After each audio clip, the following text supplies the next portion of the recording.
Alors nous avons ici The Numinous Tarot. C'est un coffret auto-édité qui en fait s'inspire de la culture queer, donc des gays, lesbiens, culture gay, lesbiens, transgenres. C'est un coffret qui n'est plus édité, donc qui est rare. Le créateur du jeu est américain, donc c'est en anglais. Alors, on a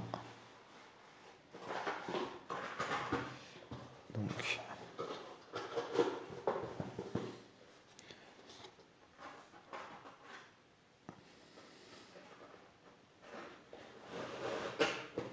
le livre, donc on verra le jeu après.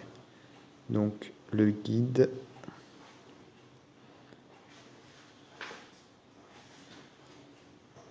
avec une introduction au jeu, comment lire les cartes,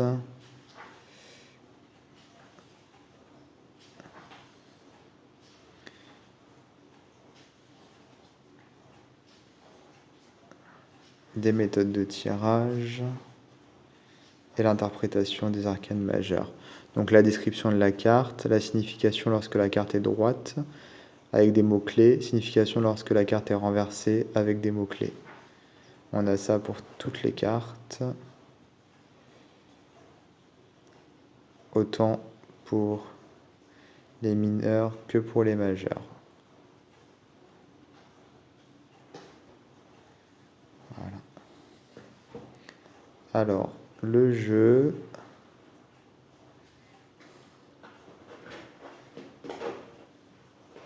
le voici. Donc déjà, il a l'étrange doré d'origine.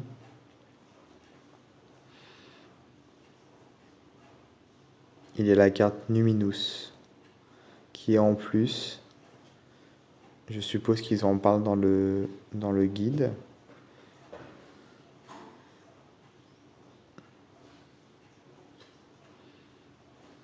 Les cartes sont super sympas, très originales.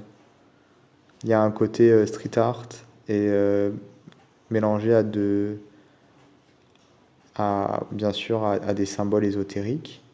Beaucoup d'arc-en-ciel, rainbow, pour faire écho au drapeau rainbow de la communauté gay. Là, pour la mort, j'aime bien parce qu'on a la Santa Muerte mexicaine. Donc c'est pas une mort vraiment triste et sombre comme d'habitude. Là, pour le diable, on a The Shadow, donc l'ombre.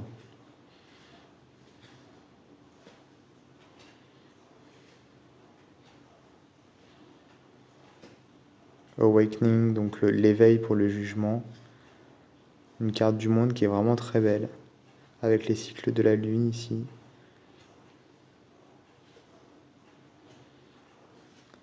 Alors au lieu d'avoir les coupes, les bâtons, les épées, etc., là on a les tomes. Les tomes pour les livres. Tome 1, tome 2. Voilà. Donc on a des personnages qui lisent avec différentes cultures. Des Asiatiques, des Indiens.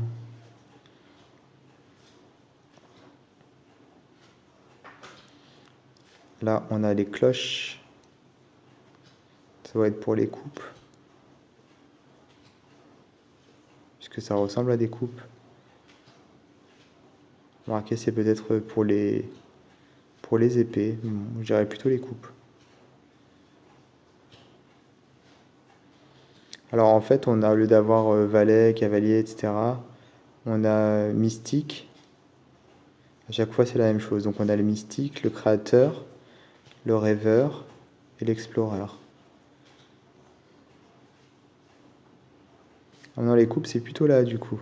Donc ça aurait été plutôt les épées, je pense. Voilà. Ce sont les fioles, les bouteilles.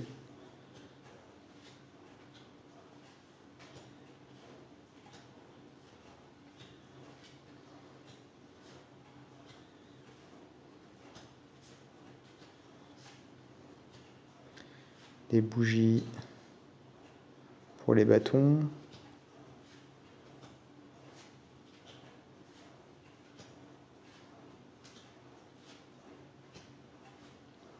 Donc les livres, les tomes, les premiers, ce serait plutôt les deniers, je pense.